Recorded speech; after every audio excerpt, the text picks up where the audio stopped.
Assalamualaikum warahmatullahi wabarakatuh. Kembali saya Penata Maisyarah SPD, Gadik pertama pada Pusdik Diklat Polri. Pada kesempatan kali ini saya akan menyampaikan kurikulum penyelenggaraan pelatihan kepemimpinan pengawas.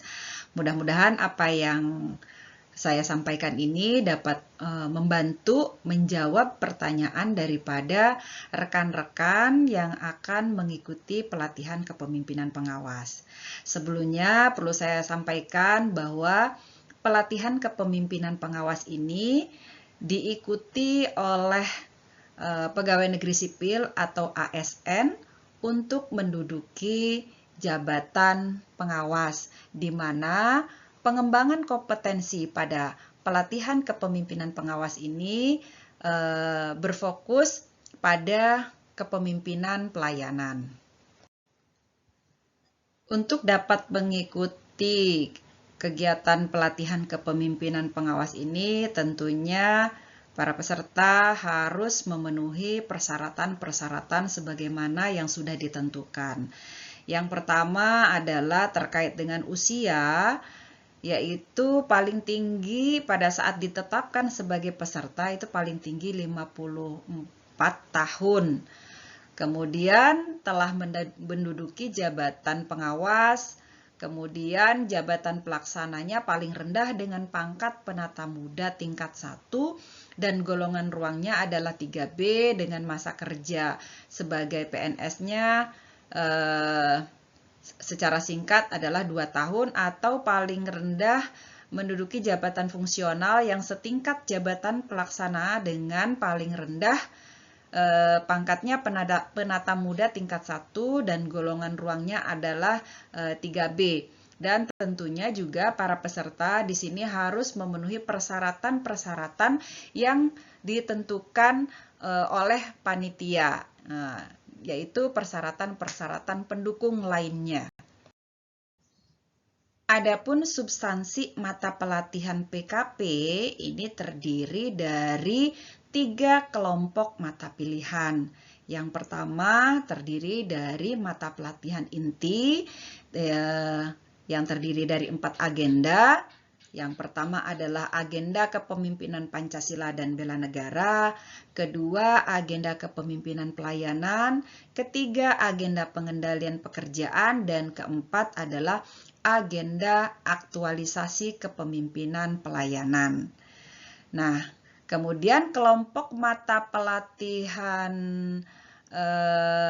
berikutnya adalah kelompok mata pelatihan dasar yang terdiri dari 9 JP, di mana terdiri dari 3 mata pelatihan dasar. Yang pertama adalah digital skill, kedua self resilience, ketiga adalah gender equality, disability and social inclusion atau disebut dengan GEDSI, yang mana pada pelatihan dasar ini dilaksanakan secara mandiri oleh peserta pada saat off campus. Nah, selanjutnya kelompok mata pelatihan berikutnya adalah mata pelatihan pilihan. Nah, pada mata pelatihan pilihan ini, peserta memilih mata pelatihan yang berkaitan dengan aksi perubahannya. Nah, seperti itu. Nah, untuk pilihan mata pelatihan ini tentunya peserta harus berkoordinasi dengan coachnya untuk mendapatkan persetujuan. Apakah mata pelatihan yang dipilih itu sesuai dengan aksi perubahan atau tidak? Nah, ini pada mata pelatihan pilihan ini tentunya dilaksanakan secara mandiri oleh peserta. Nah, ini dilaksanakan pada saat off campus. Nah, kembali pada mata pelatihan inti. Nah, kalau pada mata pelatihan ini dilaksanakan melalui e-learning, yaitu melalui sinkronus dan asinkronus, di mana di sini akan ada pertemuan dengan fasilitator melalui Zoom meeting dan juga pada saat klasikal. Nah, sedangkan kalau asinkronus adalah kegiatannya pada pengerjaan penugasan terkait dengan masing-masing mata agenda. Kelompok mata pelatihan inti pada pelatihan kepemimpinan pengawas per mata agenda dapat dirinci sebagai berikut. Yang pertama ada agenda 1, yaitu agenda kepemimpinan Pancasila dan bela negara, di mana pada mata agenda 1 ini terdiri dari 2 mata pelatihan, yaitu etika dan integritas kepemimpinan Pancasila dan bela negara kepemimpinan Pancasila. Kemudian mata agenda kedua yaitu agenda kepemimpinan pelayanan yang terdiri dari 4 mata pelatihan, yaitu diagnosa organisasi, berpikir kreatif dalam pelayanan, membangun tim efektif di era new normal, kemudian kepemimpinan dalam pelaksanaan pekerjaan. Selanjutnya, mata agenda ketiga yaitu agenda pengendalian pekerjaan yang terdiri dari 7 mata pelatihan, yaitu komunikasi dalam pelayanan publik, perencanaan kegiatan pelayanan publik, penyusunan RKA pelayanan publik, pelayanan publik digital, manajemen mutu, manajemen pengawasan, dan pengendalian pelaksanaan kegiatan. Kemudian yang terakhir mata agenda 4 yaitu agenda aktualisasi kepemimpinan pelayanan yang terdiri dari 2 mata pelatihan, yaitu studi lapangan pelayanan publik dan aksi perubahan pelayanan publik. Adapun kegiatan penyelenggaraan pelatihan kepemimpinan pengawas ini dilaksanakan dengan menggunakan jalur blended learning, yaitu terdiri dari klasikal dan non-klasikal, di mana pada tahap blended learning ini terdiri dari pembelajaran mandiri yang dilaksanakan di tempat kedudukan peserta masing-masing, kemudian e-learning yang terdiri dari sinkronus dan asinkronus. Ini juga sama di tempat kedudukan peserta masing-masing, di mana kalau sinkronus itu adalah pelaksanaan pembelajaran secara tatap muka antara fasilitator dengan peserta melalui Zoom meeting.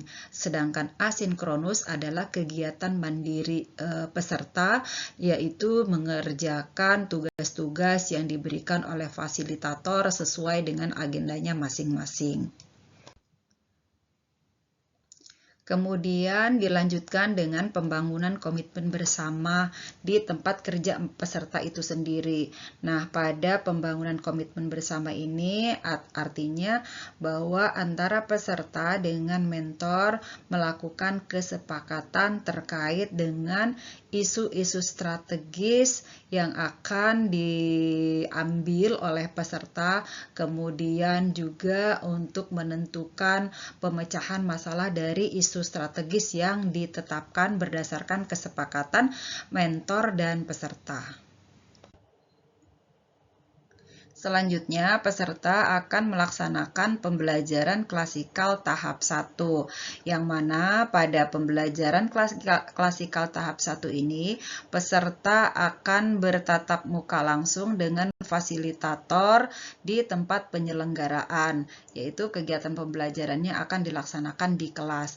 Nah, pada tahapan klasikal 1 ini, peserta juga akan melaksanakan studi lapangan dan juga akan melaksanakan coaching dan mentoring dalam rangka seminar rancangan aksi perubahan. Kemudian setelah dilaksanakan seminar rencana aksi perubahan, maka peserta akan melaksanakan aktualisasi kepemimpinan, yaitu di tempat kerja masing-masing peserta. Nah, kegiatan ini dilaksanakan kurang lebih 60 hari atau selama 2 bulan, di mana pada kegiatan aktualisasi ini juga peserta dapat melaksanakan coaching dan mentoring dengan coach-nya masing-masing. Setelah melaksanakan aktualisasi kepemimpinan selama 60 hari, maka peserta akan kembali melaksanakan pembelajaran klasikal tahap 2 di tempat penyelenggaraan. di mana pada pembelajaran klasikal tahap 2 ini peserta kembali melaksanakan coaching dan juga melaporkan hasil aktualisasi kepemimpinan pelayanan selama 60 hari tersebut, dan selanjutnya pada tahap ini akan dilaksanakan seminar akhir aksi perubahan.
Berikut adalah output pemetaan sikap perilaku kepemimpinan dan strategi pengembangan potensi diri yang dimulai dari pembelajaran mandiri.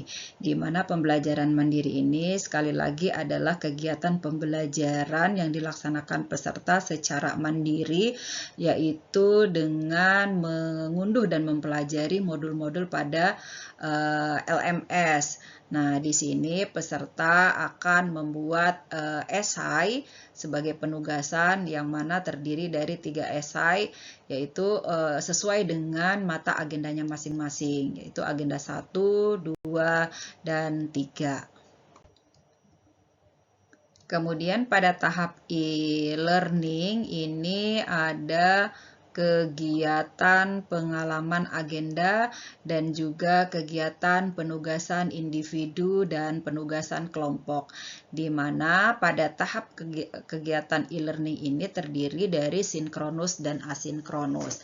Sinkronus adalah kegiatan pembelajaran bertatap muka antara peserta dengan fasilitator melalui Zoom meeting, sedangkan kalau asinkronus adalah pembelajaran yang dilakukan secara mandiri oleh peserta itu sendiri, yaitu dengan mengerjakan tugas-tugas yang diberikan oleh masing-masing fasilitator, yaitu berupa penugasan individu dan penugasan kelompok.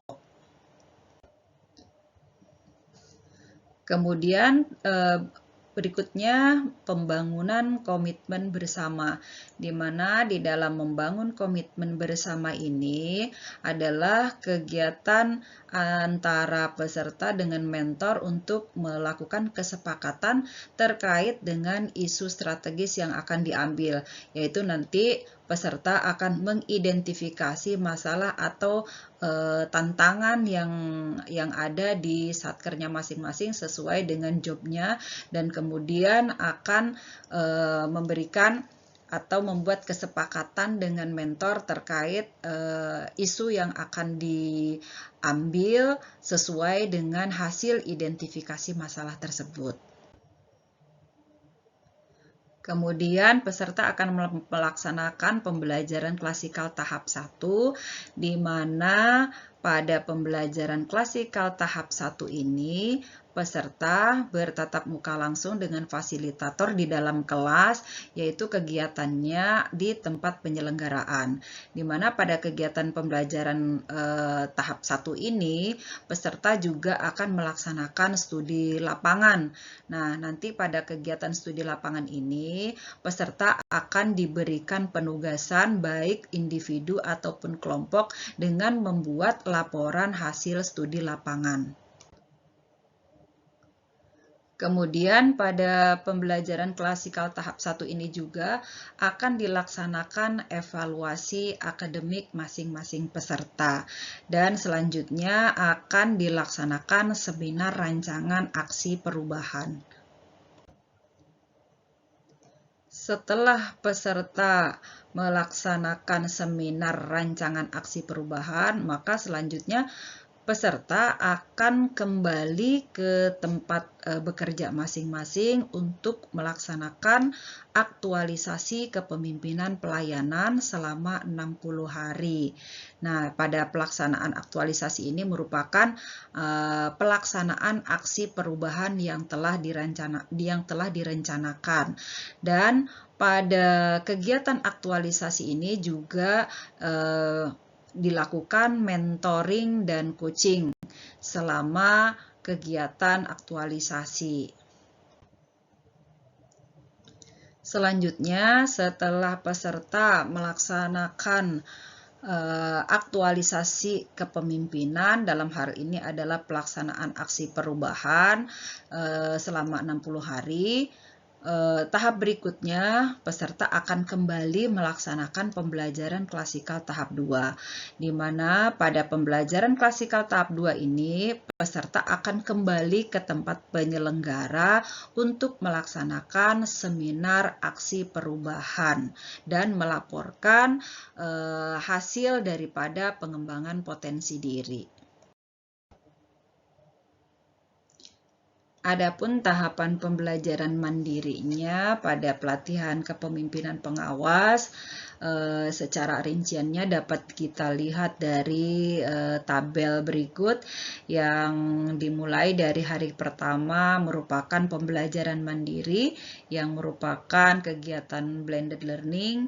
Kemudian hari kedua masih pembelajaran mandiri, tetapi dalam hal ini adalah melakukan pemetaan sikap perilaku kepemimpinan dan strategi pengembangan potensi diri. Nah, nanti peserta akan diberikan form isian penilaian terkait dengan pemetaan sikap perilaku dan kepemimpinan, baik nanti nilai yang diberikan oleh mentor maupun nilai peserta itu sendiri. Kemudian untuk kegiatan pembelajaran per mata agendanya diawali dari hari ketiga, yaitu pembelajaran mata agenda 1. Ya, kemudian di hari keempat dengan hari kelima itu merupakan pembelajaran mandiri terkait dengan mata agenda 2. Kemudian hari ke-6 sampai dengan hari ke-9 itu adalah pembelajaran mandiri terkait dengan mata agenda ke-3.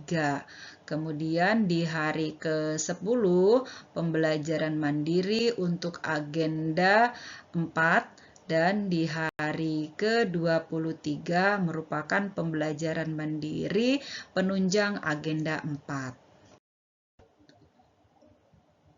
Untuk tahapan pembelajaran e-learning pelatihan kepemimpinan pengawas, ini merupakan pembelajaran yang terdiri dari sinkronus dan asinkronus, di mana kegiatan ini diawali atau jatuh pada hari ke-11 yang diawali dengan mata agenda 1 secara sinkronus atau secara tatap muka melalui Zoom sebanyak 2 JP, kemudian dilanjutkan dengan asinkronusnya yaitu 4 JP, di mana pada kegiatan asinkronus ini peserta nanti akan diberikan memberikan penugasan-penugasan terkait dengan mata agenda 1. Kemudian pada hari ke-12 ini masih melanjutkan daripada mata agenda 1 di mana asinkronusnya adalah sebanyak 6 JP. Kemudian sinkronusnya 2 JP atau pertemuan tatap muka via Zoom-nya 2 JP. Nah, untuk di hari ke-13 ini dilanjutkan dengan mata agenda 2 yang diawali dengan sinkronusnya sebanyak 2 JP, asinkronusnya atau pemberian penugasan atau pembelajaran secara mandirinya sebanyak 8 JP. Kemudian dilanjutkan kembali di hari ke-14 dengan asinkronusnya adalah 6 JP dan sinkronusnya atau tatap muka via Zoom-nya sebanyak 6 JP. Sedangkan hari ke-15 ini akan dilanjutkan dengan mata agenda 3 diawali dengan sinkronusnya 3 JP, kemudian dilanjutkan asinkronusnya adalah 4 JP. Dan di hari ke-16, agenda 3 akan dilanjutkan kembali dengan asinkronusnya 3 JP, sinkronusnya 2 JP, dan kemudian juga di sini ada asinkronus kembali sebanyak 3 JP. Nah, dilanjutkan lagi di hari ke-17 dengan pembelajaran asinkronusnya 8 JP. Kemudian di hari ke-18 itu akan kembali melaksanakan sinkronus atau tatap muka via Zoom dengan jumlah JP-nya 4 JP dan kemudian dilanjutkan dengan asinkronus sebanyak 3 JP. Nah, pada hari ke-19 akan dilanjutkan dengan agenda ke-4, di mana pada hari ke-19 ini akan berdiskusi terkait dengan pembelajaran studi lapangan, yaitu sebanyak 2 JP, ini secara sinkronus, dan asinkronusnya adalah sebanyak 6 JP. Kemudian dilanjutkan kembali di hari ke-20, pembelajaran studi lapangan, asinkronusnya 3 JP, sinkronusnya 2 JP, dan kembali dilanjutkan dengan asinkronusnya 3 JP masih di hari ke-20. Kemudian di hari ke-21 dilanjutkan dengan konsepsi pembelajaran aksi perubahan. Nah, ini masih di agenda 4, yaitu sinkronus 3 JP dan asinkronusnya adalah 6 JP. Dan akan dilanjutkan kembali di hari ke-22 dengan penyusunan aksi perubahan secara sinkronus yaitu 2 JP, kemudian asinkronusnya adalah 3 JP. Kemudian pada tahapan pembelajaran klasikal 1, pelatihan kepemimpinan pengawas, ini akan dimulai di hari ke-27, di mana pada hari ke-27 ini peserta sudah berada di tempat penyelenggara, di mana nanti kegiatannya diawali dengan pembukaan, kemudian ceramah isu strategis dan kepemimpinan pelayanan publik, kemudian dilanjutkan dengan ceramah etika dan integritas kepemimpinan, kemudian overview kebijakan pelatihan dan pengecekan kegiatan pemetaan sikap perilaku, dan dilanjutkan dengan dinamika kelompok. Nah, ini ada di hari ke-27. Nanti pada hari ke-27 ini di klasikal tahap 1 ini peserta akan belajar di tempat penyelenggaraan sesuai dengan kelasnya masing-masing. Nah, pada hari ke-28 pembelajaran akan dimulai dengan mata agenda 1. Kemudian di hari ke-29 adalah kegiatan pembelajaran mata agenda 2. Kemudian hari ke-30 masih dilanjutkan dengan pembelajaran agenda 2, dan juga di hari ke-31 itu masih pembelajaran agenda 2, namun akan dilanjutkan dengan pembelajaran mata agenda 3. Di hari ke-32 dan hari ke-33 sampai dengan hari ke-34 itu masih melanjutkan materi agenda 3. Nah, pada kegiatan klasikal dari hari ke-27 sampai dengan hari ke-34 ini, dari mulai agenda 1 sampai dengan agenda ke-4 ini, peserta melaksanakan pembelajaran di dalam kelas masing-masing dan peserta melaksanakan diskusi secara kelompok maupun individu berdasarkan penugasan-penugasan yang sudah diberikan pada saat tahap pembelajaran e-learning. Pada hari ke-35 sampai hari ke-38, peserta akan melaksanakan studi lapangan pelayanan publik, di mana pada kegiatan studi lapangan ini peserta akan kembali dibagi menjadi kelompok tersendiri, kelompok besar. Nah, kegiatan studi lapangan ini dilaksanakan di luar daripada tempat penyelenggaraan. Pada hari ke-39, peserta akan melaksanakan evaluasi akademik secara individu. Kemudian dilanjutkan dengan penyusunan rancangan aksi pelayanan publik, dan kemudian dilanjutkan lagi di hari ke-40, peserta akan melaksanakan pembimbingan dalam rangka merancang aksi perubahan. Dan selanjutnya peserta akan mendapatkan pembekalan terkait dengan implementasi aksi perubahan.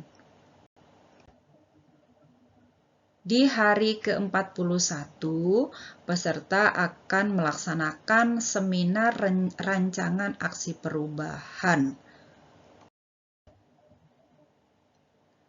Setelah melaksanakan seminar rancangan aksi perubahan, peserta akan melaksanakan tahapan pembelajaran off-campus, di mana pada tahap pembelajaran off-campus ini, peserta mengimplementasikan aksi perubahannya selama 60 hari kalender, di mana di dalam pembelajaran off-campus ini peserta dapat melaksanakan pengembangan potensi diri melalui mentoring dan coaching. Kemudian peserta akan kembali melaksanakan tahapan pembelajaran klasikal tahap 2 di tempat penyelenggaraan, yaitu pada hari ke-102, di mana dalam Pembelajaran klasikal tahap 2 ini, peserta akan melaksanakan pembimbingan aksi perubahan dan di hari ke-103 peserta akan melaksanakan seminar aksi perubahan. Dilanjutkan dengan hari ke-104, yaitu peserta akan mendapatkan ceramah kebijakan dan tindak lanjut daripada pelatihan dan dilanjutkan dengan penutupan. Demikian rekan-rekan yang bisa saya sampaikan terkait dengan penyelenggaraan pelatihan kepemimpinan pengawas. Mudah-mudahan dapat membantu dan memberikan pemahaman yang lebih jelas. Terima kasih. Wabillahi taufiq wal hidayah. Wassalamualaikum warahmatullahi wabarakatuh.